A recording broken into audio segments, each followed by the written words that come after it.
नमस्कार मेरे प्यारे बच्चों, PNS memorial school online classes में आपका हार्दिक अभिनंदन है। हम लोग क्लास 9th के मंत्र चैप्टर का लघुत्तरी प्रश्न देखेंगे। इसकी रेखांकित अंशों की व्याख्या हम करवा चुके हैं पहले ही, और हमारी जो छात्रा है प्रियमदा, उन्होंने पूछा कि लघुत्तरी प्रश्न ये है मैम जो मुझे नहीं समझ में आ रहा है, तो उनके ख़ास मैसेज की वजह से मैं ये वीडियो बना रही हूँ। सो आप लोग ध्यान से देखिएगा और अपने फेयर पे कंप्लीट कर लीजिएगा, ठीक है।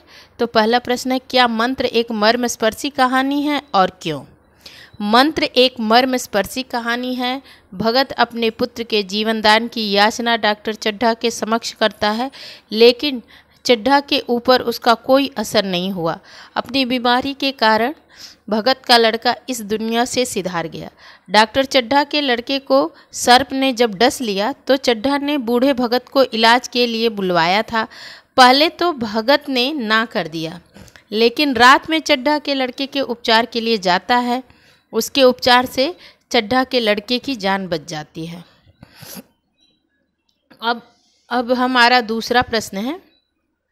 आप लोग को तो मैं ये कहानी अच्छे से समझा चुकी हूँ, तो ये तो बताने की ज़रूरत है नहीं। अब दूसरा प्रश्न है, भगवान बड़ा कारसाज है। इस वाक्य का भाव स्पष्ट कीजिए। अच्छा और बुरा सब ईश्वर के हाथ में है। ईश्वर सब कुछ करने में समर्थ है। वह जिंदा को मुर्दा कर सकते हैं और मुर्दा को जिंदा। ठीक है, अब हम नेक्स्ट क्वेश्चन करेंगे।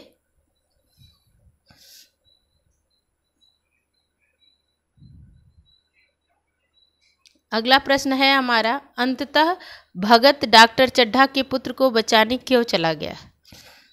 इसका उत्तर आप लोग लिखेंगे कि डॉक्टर चड्ढा के पुत्र की हालत जानकर भगत से नहीं रहा गया। उसके मन में बदले की भावना नहीं थी। उसके मन में बदले की भावना नहीं थी।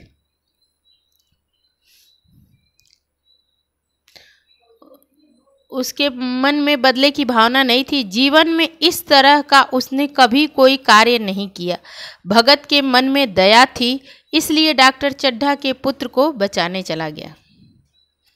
उसके मन में दया आ गई तो उन्होंने डॉक्टर चड्ढा के पुत्र को बचाने चला गया। फिर अगला प्रश्न है हमारा, डॉक्टर चड्ढा के सामने भगत ने अपनी पगड़ी उतार कर क्यों रख दी? तो अपने पुत्र की जान बचाने के लिए भगत ने अपनी पगड़ी डॉक्टर चड्ढा के सामने उतार कर रख दी। फिर पांचवा प्रश्न है हमारा, कैलाश को सर्प ने क्यों काट लिया? तो कैलाश ने, इसका उत्तर लिखेंगे आप लोग, कैलाश ने सर्प की गर्दन को कसकर दबा दिया था, जिससे सर्प क्रोधित हो उठा और गर्दन ढीली होते उसने कैलाश को काट लिया। मंत्र कहानी का संदेश अपने शब्दों में लिखिए। इसका उत्तर आप लोग करेंगे। छठा प्रश्न है कि मंत्र कहानी का संदेश अपने शब्दों में लिखिए। तो मंत्र कहानी को संदेश यह है कि हमें मंत्र कहानी का कर लीजिएगा, ये गलत हो गया है मात्रा। मंत्र कहानी का संदेश यह है कि हमें अमीर गरीब के साथ समान व्यवहार करना चाहिए तथा दूसरों के सुख दुख में समान रूप से भागीदार होना चाहिए। फिर हमारा अगला प्रश्न है, नारायणी ने भगत के लिए क्या सोचा था? तो नारायणी ने भगत के लिए सोचा था कि उसे कोई बड़ी रकम देंगे।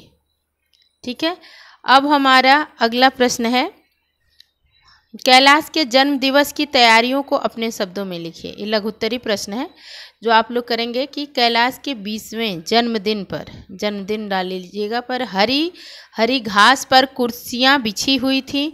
शहर के रईस और हुक्काम इकट्ठे हुए थे। बिजली के प्रकाश से सारा मैदान जगमगा रहा था। आमोद प्रमोद के साधन भी थे। फिर अगला हमारा प्रश्न है कि डॉक्टर चड्ढा और बूढ़े से संबंधित 10 वाक्य लिखिए। तो डॉक्टर चड्ढा और बूढ़े से संबंधित 10 वाक्य लिखना हमको।